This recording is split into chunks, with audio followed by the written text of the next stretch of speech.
Hi hello welcome to our channel. నేను మిసిరి. ఈరోజు మనం చెప్పుకోబోయే కథ ఇష్టమైన సకుడా పార్ట్ 242. కథలకు వెళ్ళే ముందు వీడియోని లైక్ చేసి హైప్ చేయడం మిస్ చేయకండి ఫ్రెండ్స్. ఇక వచ్చేయండి. అది ఏంటలా చూస్తున్నా?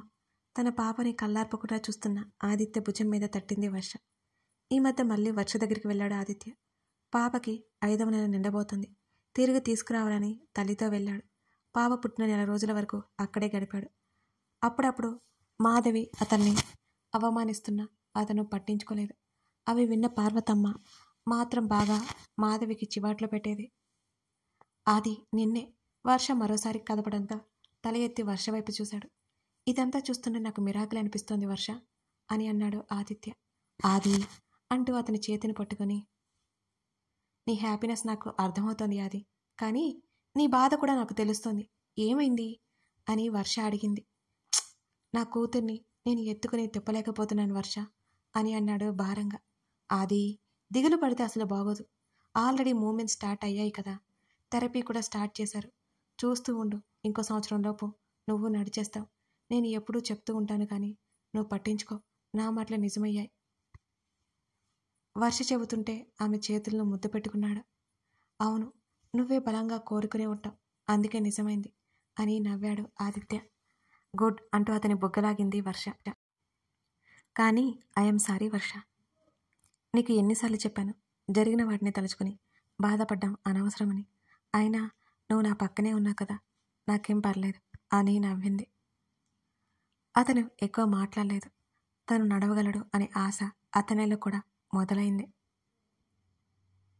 అప్పుడప్పుడు మధ్యలో నిరాశతో బేబీ పుట్టాక బేబీని తీసుకుని వర్షకు మరో పెళ్లి చేయాలని ఆలోచన చేసేవాడు. వర్ష చేతుల్లో చివాట్లతో పాటు తన్నులు కూడా తిన్నాడు ఆదిత్య. అతను ఎంత పిచ్చిగా ఆలోచన చేశాడో తలుచుకుంటే నవ్వొస్తుంది ఆదిత్యకి. వర్షని పాపని తీసుకుని వెళ్ళే రోజు రాని వచ్చింది. పార్వతమ్మ తన మనవరాలు అత్తింటికి వెళ్తున్నందుకు బోల్డన్ని వంటకాలతో పాటు పాప కోసం, వర్ష కోసం, ఆ ఇంట్లో ఉన్న అందరి కోసం బహుమతులను బాగా సిద్ధం చేయించేసింది. అందరూ హాల్లో కూర్చున్నారు. వర్ష రెడీ అయ్యి హాల్లోకి వచ్చింది. పాపని జానకి ఎత్తుకుని ఉంది. తండ్రి చేతులు పట్టుకుని వెళ్ళొస్తానని చెప్పింది వర్ష. కూతురు తలనిమిరాడు రవీంద్ర. తల్లికి కూడా చెప్పి తన నానమ్మ దగ్గరికి వెళ్ళి ఆమె హత్తుకుంది. ఏంటి, ఎందుకు ఏడుస్తున్నావు? అప్పుడే వెళ్ళడం ఇష్టం లేకపోతే ఇంకో 4 నెలలు ఉండవే అని పార్వతమ్మ కంగారుగా అన్నది మనవరాలితో. వర్ష కళ్ళు తుడుచుకుంటూ దూరం జరిగి, నేను నానమ్మ అనుకోవట్లేదని అన్నావు కదా, కానీ నాకు తెలిసిన నానమ్మ, నాకున్న నానమ్మ, నేను పొరపాటు చేస్తే చివాట్లు పెట్టే నానమ్మ. నాకు నానమ్మ అంటే నువ్వే. నేను ఎప్పుడూ కాదని అనుకోలేదు అని వర్ష చెబుతుంటే పార్వతమ్మ మనసు అంతా అదోలా అయిపోయింది. వర్ష మీద మరి కాస్త ప్రేమ పెరిగిపోయింది. మాధవికి వర్షకి ఎంత వ్యత్యాసమో అనుకుంది మనసులో. అప్పుడే ఏదో కోపంలో ఉన్నాను అని అంది పార్వతమ్మ. నాకు మాత్రం బాగా ఏడుపు వచ్చిందంది వర్ష. ఇంకోసారి అనలేవే, నువ్వు నా మనవరాలివే. వర్ష తల మీద ముద్దు పెట్టుకుంది పార్వతమ్మ. మరోసారి పార్వతమ్మను హత్తుకుని సంతోషంగా ఆదిత్యతో పాటు వెళ్ళిపోయింది వర్ష. రవి ఆమె పిలవడంతో తల తిప్పి చూశాడు రవీంద్ర. ఆమె పినతల్లి అయినా సరే తల్లితో సమానం ఆయనకి.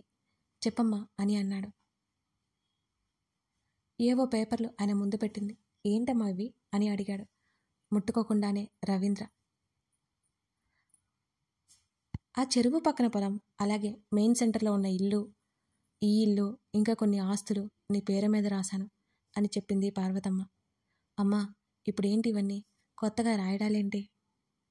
నేనిక ఇక్కడ ఉండలేను. మాలవిక దగ్గరికి వెళ్ళాలి అనుకుంటున్నాను. ఏమైందమ్మా, నీ మనసుకేమైనా కష్టం కలిగిందా? తల్లి పక్కన కూర్చుని చేతులు పట్టుకున్నాడు రవీంద్ర. అదేం లేదురా, నా కూతురుతో ఎప్పుడూ ఉన్నదే లేదు, అందుకే వెళ్ళాలనిపిస్తుంది.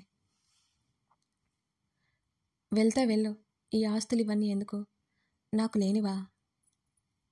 ఉన్నా సరే తల్లిగా నా బాధ్యత అని అందావిడ. మాధవి ఆ పేపర్లు తీసి తిప్పి మొత్తం చూసింది. ఆమెకు ఉన్న దాంట్లో సగం కూడా తమకివ్వలేదని మాధవికి అర్థమవుతుంటే ఆ కోపం తట్టుకోలేకపోయింది. మీరంతా పొంగిపోకండి, అవన్నీ కూతురు కోసం అట్టు పెట్టుకుని ఏవో మన మొహాన కొట్టారు అత్తయ్య. నిజమే కదా అత్తయ్య గారు అని కొక్కిరించింది మాధవి సాగదీస్తూ. పార్వతమ్మకి విపరీతమైన కోపం వచ్చింది. మాధవి చెంప చెల్లుమనిపించాలన్న ఆవేశం కూడా వస్తుంటే కష్టంగా ఆవిడ ఆపుకుంది. నోరు ముయ్యవే, నా కూతురికి నేను ఇచ్చుకుంటాను, నీ బాధ ఏంటి? అయినా ఇది నీకోసం కాదు, వీటి మీద వచ్చే ఆదాయాన్ని మాత్రమే మీరు ఉపయోగించుకోవాలి. నా కొడుక్కి కష్టం లేకుండా ఉండడం కోసం మీకు అమ్మకానికి వెళ్ళట్లేదు. మీరు కూర్చుని తిన్నా తిరగని ఆదాయం. ఇదంతా వర్ష పిల్లలకి చెందుతుంది. మీలాగా రాయించాను. అలాగే నేను వీలునామా. మాధవి వైపు చంపేసేలా చూస్తున్నది పార్వతమ్మ. మాధవి కాస్త భయపడింది. భర్త చూపులకి ఇంకా భయపడింది. మాధవి చేతులు ఎలాంటివో పార్వతమ్మకు తెలుసు. డబ్బు నేనెలా ఖర్చు పెట్టేస్తుంది. అక్కర్లేని ఆడంబరాలకు పోతుంది. అందుకే వాళ్ళకి ఆస్తులు అమ్మేసే అవకాశం ఇవ్వలేదు. ఏదైనా ఆపద సమయంలో ఆ అవకాశం రవీంద్రకు మాత్రమే ఉంది. రవీంద్ర తల్లిని ఆపలేదు. ఇన్ని సంవత్సరాలు తనకి మార్గం చూపిస్తూ ఒక స్థాయిలో నిలబెట్టిన ఆమెకి బోల్డన్ని కృతజ్ఞతలు తెలుపుకున్నాడు అతను మనసులోనే. పార్వతమ్మ ఆ ఇల్లును ఒకసారి చూసుకుని ఆ జ్ఞాపకాలతో తన కూతురు దగ్గరికి వెళ్ళిపోయింది. పాపకి అన్నప్రాసం జరుగుతుంది. అందరూ హర్ష ఇంట్లోనే ఉన్నారు. గగన్ మోచేతిని చుట్టేసి పాకడానికి ఆయాసపడుతున్న పాపని చూసి ధరణి తెగ నవ్వేస్తోంది. అందరూ పాపని ఎంకరేజ్ చేస్తున్నారు. హర్ష అయితే ఆ పాప పక్కనే కూర్చుని, బంగారం, దయచేసి మీ పెద్దమ్మల స్టెథోస్కోప్ మాత్రం పట్టుకోవద్దు. మీ డాడీలా మా డాడీలా బిజినెస్ సైడ్ మాత్రం వెళ్ళొద్దు. నిన్ను స్పోర్ట్స్ పర్సన్ చేస్తా నేను అంటూ హర్ష చెబుతుంటే వేద అతని మాకు గుర్రగా చూసింది. ఎందుకు నీలాగా తయారు చేసి మా తల మీదకి తిప్పలు తేవడానిక? జయరాం వెంటనే అన్నాడు. వేద ఆదిత్య హైఫై ఇచ్చుకున్నారు. నవ్వుతుంటే భర్తని కసిరింది జానకి. నన్ను అనడానికి ఏ ఒక్క అవకాశం కూడా మీరు వదులుకోరు. ఆ విషయం నాకు తెలుసు, కానీ వీళ్ళ మాటలు వినిపించుకోవద్దు బంగారు తల్లి అని హర్ష పాపని ఎంకరేజ్ చేస్తున్నాడు. ఆ పాప మెల్లిగా ముందుకు వెళ్ళి స్టెథోస్కోపే పట్టేసుకుంది. వేద కెవ్వుమని ఒక్కసారిగా అరిచి పక్కనే ఉన్న వర్షని హత్తుకుంది సంతోషంతో. హర్ష ముఖం నల్లగా పెట్టుకుని మళ్ళీ పాపని వెనక్కి తీసుకొచ్చేశాడు. ఈసారి అలాగే ముందుకు వెళుతూ పెన్ను బుక్ పట్టుకుంది. హర్ష మళ్ళీ నిరుత్సాహంగా చూశాడు. వేద ముసుముసుగా నవ్వింది. హర్షని పాపని చూస్తూ అందరూ కూడా సంతోషంగా నవ్వేశారు. రోజులు గడుస్తున్నాయి. ధరణి గొడవ భరించలేక తనతో పాటు తీసుకెళ్ళడం మొదలుపెట్టాడు గగన్. ఆమె బోర్ కొట్టకుండా ఏదో కాస్త వర్క్ చేసి అక్కడి నుంచి వచ్చేసేది. ఓ రోజు గగన్కి చెప్పి వేద దగ్గరికి బయలుదేరింది ధరణి. కూర్చోండి.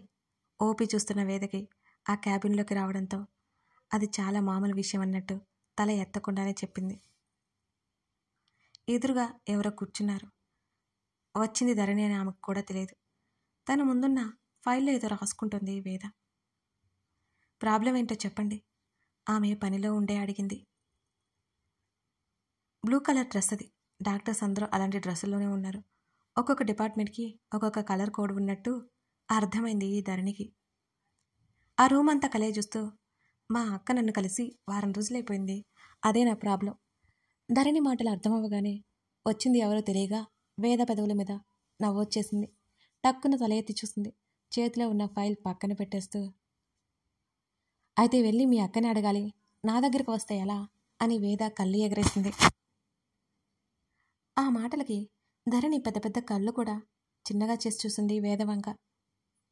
సరే అయితే మా అక్క ఇంటికి వెళ్ళే అడుగుతాను నేను అని ధరణి లేవబోతుంటే,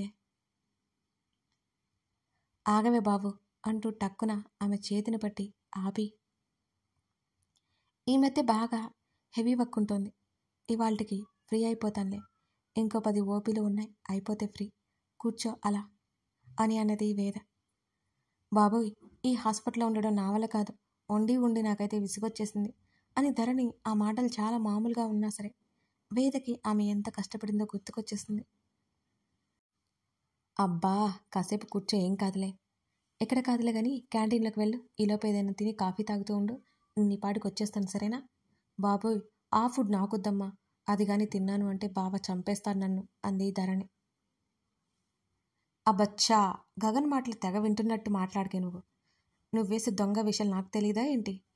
అత్తని కాకపట్టి కావాల్సినవన్నీ చేయించుకుంటావని తెలుసులే, కానీ ఒక పూట తింటే ఏం కాదులే వెళ్ళు. గప్చుప్గా అక్కడి నుంచి వెళ్ళిపోయింది ధరణి. వేద నవ్వుకుంది ధరణిని చూసి. మరో గంట పట్టింది వేద రావడానికి. ధరణికి నీరసం వచ్చేసింది తప్పకి. చెప్పు, ఏంటి సంగతులు? ఎదురుగా కూర్చుంది వేద. అమ్మ ఫోన్ చేసిందా నీకు అని అడిగింది. మామూలుగా రోజు చేస్తుంది. ఏం అని అడిగింది వేద. వైజాగ్ రమ్మంటోంది. బావతో చెప్పాను, వెళ్దామన్నాడు. మరి నువ్వేమంటావు అని అడిగింది ధరణి. బట్ నాకు డ్యూటీ ఉంది కదా, హర్షకు వీలవుతుందో లేదా అడగాలి ఒకసారి. అయితే రాలేరా మీరు? ధరణి నిరుత్సాహంగా చూసింది. రావడానికి చూస్తాం ధరణి. రీసెంట్గా ఒక కేసు వచ్చింది. 3-4 రోజులు హాస్పిటల్కి రాకుండా ఉండలేను అంది వేద. ఏం చేయాలో అర్థం కాక కాసేపు అక్కా చెల్లెలిద్దరు తెగ చించారు. అమ్మ ఊరికే రమ్మని చెప్పిందా వేద అడిగింది. పండుగ ఉంది కదా వేద, మనతో టైం స్పెండ్ చేయాలని అనుకుంటోంది అని ధరణి చెప్పగానే ఆ మాటకి వేద మనసంతా ఎలాగా అయింది. గగన్ నుంచి ఫోన్ వస్తుంటే ధరణి లిఫ్ట్ చేసింది. తిన్నావా? లిఫ్ట్ చేయగానే అడిగాడు అతను. వేదతో పాటు ఉన్నాను, తింటున్నా అని చెప్పి, సరే జాగ్రత్తగా ఇంటికి వెళ్ళు అని అతను కాల్ కట్ చేయబోతుంటే, బావా ఆమె పిలుపుకి అతను ఆగిపోయాడు. ఏంటి? ఆమె ప్రాబ్లం వివరించింది. నిజానికి అతనికి కూడా వెళ్ళడానికి కష్టమే, చెప్పలేనంత వర్క్ ఉంది. అటు వేద హర్ష పరిస్థితి కూడా అంతే. కానీ ధరణి కోసం అతను వెళ్ళాలి అనుకుంటున్నాడు. వాళ్ళు రావట్లేదని తన సతి ఫీల్ అవుతుంటే అర్జెంటుగా దానికి సొల్యూషన్ కనిపెట్టేయాలి కదా మరి. సరే, దాని గురించి తర్వాత మాట్లాడుకుందాం, ఇంకా టైం ఉంది కదా అని గగన్ అన్నాడు. సరే అని కాల్ కట్ చేసింది ధరణి. ఇద్దరు కాసేపు టైం స్పెండ్ చేసిన తర్వాత ధరణి అక్కడి నుంచి ఇంటికి వెళ్ళిపోయింది. ఫ్రెష్ అయ్యి వాష్రూమ్ నుంచి బయటకు వచ్చాడు హర్ష. ఇంకా వేద పడుకునే ఉంది. అతను చూశాడు. వేద, డ్యూటీ లేదా ఇవాళ అని అడిగాడు. లేదు, మళ్ళీ 2 days తర్వాత కాసేపు పడుకుంటాను ఆమె చెప్పి దుప్పటి ముసుకేసుకుంది. నైట్ చాలాసేపు మేల్కొని ఉంటే ఏదో పని చూసుకుంటుందని అతను డిస్టర్బ్ చేయలేదు. ఆమె కోసం వైజాగ్ వెళ్ళడానికి అతను టైం సెట్ చేసుకోవడానికి ప్రయత్నం చేస్తున్నాడు. ఆ విషయం మీద వేద చాలా ఫీల్ అవుతుంది, కానీ బయటకు చెప్పట్లేదని అతనికి తెలుసు. అదే ఆలోచించుకుంటూ ఆ గదిలో నుంచి బయటకు వస్తున్న హర్షకి రేవతి కనిపించి ఆగిపోయాడు. ఎలా ఉన్నావు హర్ష? ఆమె నవ్వింది. ఆంటీ మీరా, సడన్ సర్ప్రైజ్ ఇది అని హర్ష చెబుతుంటే, తప్పదు, మీకు రావడం కుదరట్లేదని గగన్ చెప్పాడు. నన్నే రమ్మని చెప్పాడు. నేను మీ అంకుల్ ఇద్దరం వచ్చేసాం. ఆయన కిందనే ఉన్నారు. వేద ఎక్కడా? ఆమె కూతురు కోసం ఆతృతగా అడగడం అర్థమవుతున్న హర్ష నవ్వుకున్నాడు. ఇంకా లేవలేదంటీ, వెళ్ళి లేపేయండి. నేను లేపానంటే నన్ను చంపేస్తుంది తప్పకుండా అని హర్ష నవ్వుతూ అన్నాడు. రేవతి కూడా నవ్వి అక్కడి నుంచి గదిలోకి వెళ్ళిపోయింది. అది అంతా చీకటిగా చేసుకుని ఆ గది అంతా నిద్రపోతున్నట్టుంది వేద. ఆ గది కట్టలు తెరిచింది రేవతి. హర్ష, నేను చంపేస్తాను అని వేద అరిచి మరోవైపుకు తిరిగింది. నవ్వుకుంటూ కూతురు దగ్గరికి వెళ్ళింది రేవతి. మెడ వరకు దుప్పటి కప్పుకొని ఒకవైపుకు తిరిగి ఎంతో ముద్దుగా నిద్రపోతుంది వేద. కాదు కాదు, ఆమెకే అలా అనిపిస్తుంది. కాబోలు కన్న కూతురు కదా ఎంతైనా. ముందుకు వంగి వేద తల మీద ముద్దు పెట్టుకుంది. కొంచెం కదిలింది ఆమె. వేద, రేవతి ప్రేమ నిన్న స్వరం నేరుగా వేద హృదయాన్ని తాకినట్టు అంత నిద్రమత్తులో కూడా ఆమె పెదవులు విచ్చుకుంటుంటే అని పలికింది వేద. వేద, లేవరా రేవతి మరోసారి పిలవగా ఆ గొంతు వినిపించి గబుక్కున కళ్ళు తెరిచింది. తన కళ్ళ ముందు తన తల్లి ఉంది. నమ్మలేనట్టుగా గబుక్కున లేచి కూర్చుంది వేద.